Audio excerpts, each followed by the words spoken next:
వాటిని చూపెట్టడానికి రైతులు మొత్తం తెలంగాణలోని రైతాంగం మొత్తానికి ప్రభుత్వం యొక్క దుర్మార్గమైన వైఖరిని చూపెట్టడానికి కన్నెపల్లి దగ్గర పంప్ హౌస్ లో మోటార్లు చాలు చేస్తే మేడిగడ్డ బరాజ్తో సంబంధం లేకుండా ఇలా మొత్తం తెలంగాణను సస్యశ్యామలం చేసే విధంగా కాళేశ్వరం ప్రాజెక్టు కేసీఆర్ గారు డిజైన్ చేసినారు.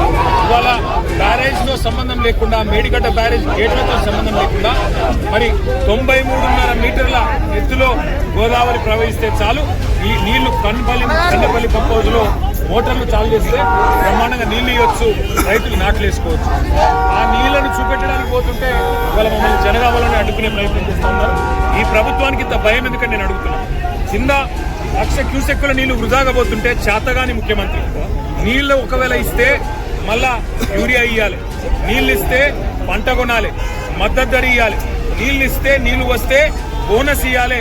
ఈ బాధ అంతా నాకెందుకు, రైతులను ఎండబెట్టాలి, రైతుల పొలాలకు నీళ్లు రానియద్దని చెప్పి కింద బ్రహ్మాండంగా నీళ్లు ఇచ్చే సౌలత్ ఉంటే దాన్ని పండబెట్టిన ముఖ్యమంత్రి గారి వైఖరి, ఈ ప్రభుత్వం యొక్క దుర్మార్గమైన రైతు వ్యతిరేక వైఖరి చూపెట్టడానికి మేము బయలుదేరితే ఇవాళ మీరు చూడొచ్చు మా వాళ్ళందరినీ అడ్డుకుంటా ఉన్నాం. మా ఎమ్మెల్యేలు, మా ఎంపీలు ఈ ప్రభుత్వాన్ని దమ్ముంటే శాతనైతే ఇవాళ ఉద్దేశపూర్వకంగా మమ్మల్ని అడ్డుకొని వరంగల్ జిల్లాలోనే ఇక్కడ ఆపాలని మీ ప్రయత్నం ఏదైతే ఉన్నదో ఖచ్చితంగా పోలీసులకు మరలబడేది మొత్తం తప్పకుండా కన్నెపల్లి చేరుకుంటాం.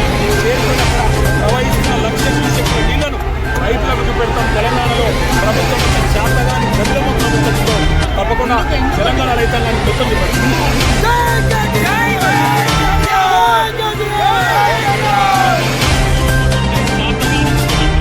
కింద 1,00,000 క్యూసెక్కుల నీళ్లు పోతుంటే పైన పంటలు ఎండుతుంటే నాటేసే పరిస్థితి లేకపోతే కనీసం పట్టించుకునే తెలివిలేని ముఖ్యమంత్రి వాళ్ళ ప్రభుత్వం యొక్క దొంగతనం బయటపడుతుందనే భయంతో ఇవాళ మమ్మల్ని పోకుండా అక్కడ నిరోధించే ప్రయత్నం చేస్తాం.